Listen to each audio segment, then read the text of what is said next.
What's up, Thrashers, and welcome back once again to the Thrash Maniac 99 YouTube channel, and I am back with another album review for you guys, and today I am talking about the latest offering from Rhapsody of Fire, Challenge the Wind. This came out on May 31st on AFM Records, and this is their 15th album overall.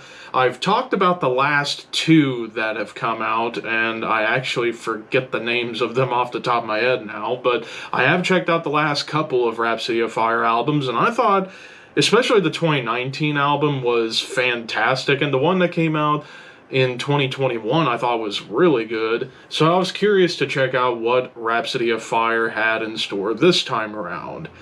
And, well, you're going to find out as we go along. So we kick off with the title track, and pretty much starts off with, like, cool machine gun and tremolo riffs with a double time rhythm, basically like standard power metal, and it's got plenty of energy to it. And then I'll just go ahead and say, when it comes down to the lead work, of course, when it comes down to Rhapsody of Fire, you're always expecting some phenomenal lead work, and the lead work on this album is nothing shy of excellent.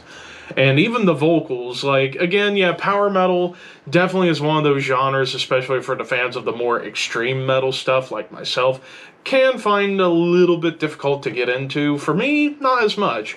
I actually love the vocals on this album. Like, there was a nice balance of, you know, sullen moods and then high energy when it comes to the vocals. And definitely with the title track, it starts off just like that.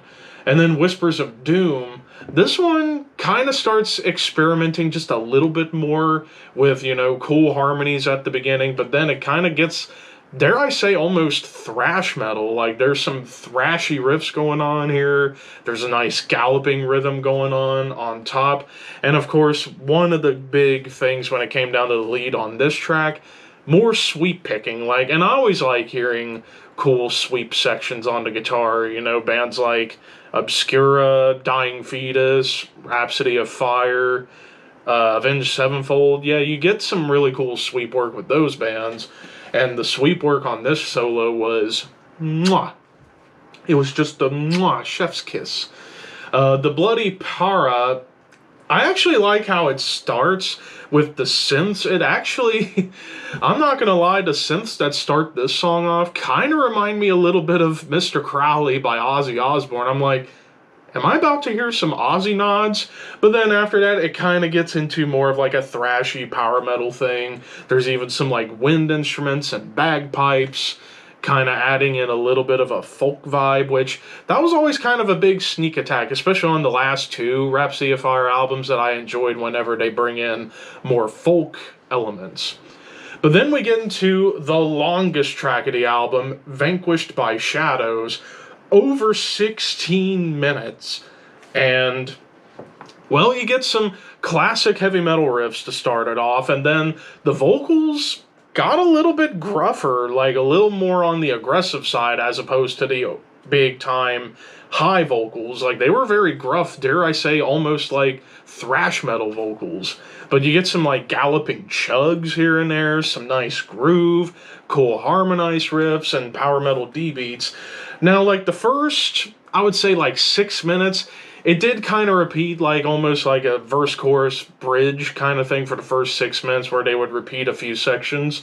But then in the second half, things start picking up even further with some, like, tasty classical acoustic guitars.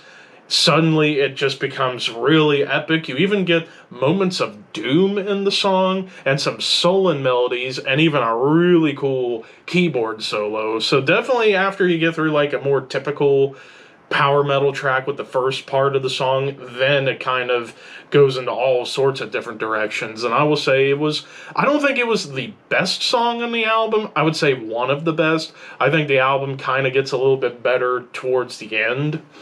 But Creel's Magic Staff, this one kind of goes for more of a classic heavy metal feel with the melody, some triplet swings to kind of give nods to like Black Sabbath, Judas Priest, and Iron Maiden. And one of the biggest choruses on the entire album comes from this song, and also has some folk moments show up once again. Diamond Claws, I almost felt like I was listening to like a higher ranged Judas Priest song. Like the riffs and the rhythms felt so much like Judas Priest, like Painkiller era Judas Priest, I gotta admit.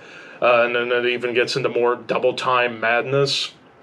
Black Wizard, while the opening guitars were pretty cool and there's some more cool sweep picking moments, definitely kind of felt more like a standard power metal track, I gotta admit. But then we get into the final three songs. A Brave New Hope, once again, kind of going for more of a classic heavy metal triplet swing feel, but it's a little more on the sullen, somber, and moody side, I will admit. But then to the final two.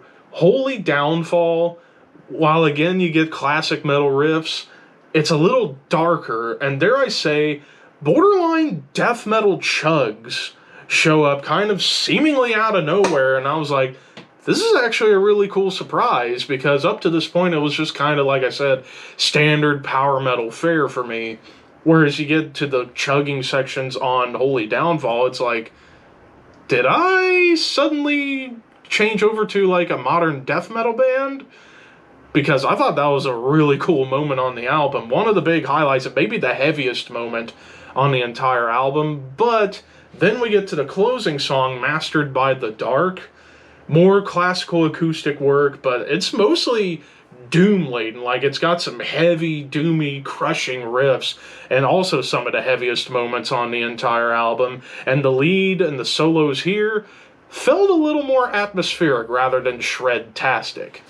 So, songwriting wise, still firing in a lot of ways. Granted, it might feel a little bit kind of standard for Rhapsody of Fire, at least to me after listening to this, and then checked out the past two albums and reviewed them on the channel. Definitely kind of feels like they're just kind of continuing in their kind of gear and just stay with it. So, while music wise, songwriting wise, it's solid. The big problem, though, that I have with this album is the production. Like, the guitars are almost suffocated by the symphonic aspect. Like, I understand with symphonic metal, you want to make those elements stand out. But there is a fine line between making the symphonic moments stand out and then completely burying the guitars. And I feel like at a lot of times, a lot of portions on this album, the guitars kind of just get buried and suffocated by all the extra shit going on. And I felt like on the previous two albums, they were able to balance it out very well in the production. Like, yeah, you still heard symphonics, but you were still able to hear the guitars predominantly in the mix. This album, I feel like they kind of pushed the symphonic aspects a little bit too up front in the mix, and the guitars a little bit too far back.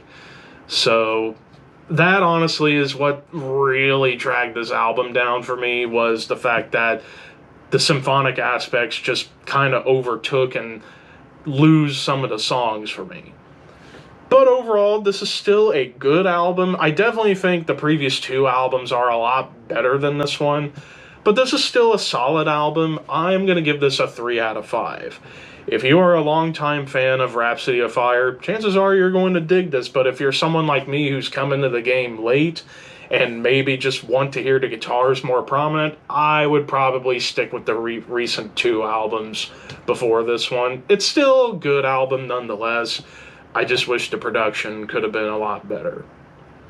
But of course, those are just my opinions. What did you guys think? Let me know in the comments below. Thank you for watching. Like, comment, share, subscribe, all that fun stuff. Keep your horns high and your dreams wet. Thank you for your patronage.